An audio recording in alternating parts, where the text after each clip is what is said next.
Priatelia, srdečne vás vítam pri našej ďalšej dobrej rade na zlato.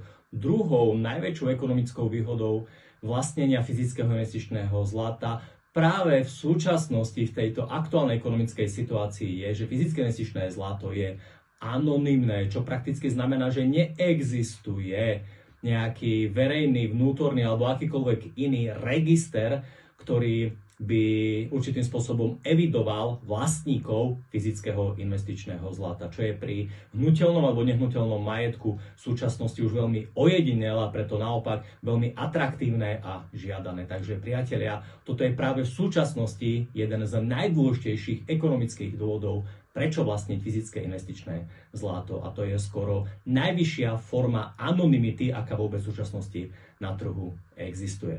Takže verím, že sa vám páčia naše dobré rady na zlato, že nás budete sledovať aj naďalej. Užívajte krásny deň.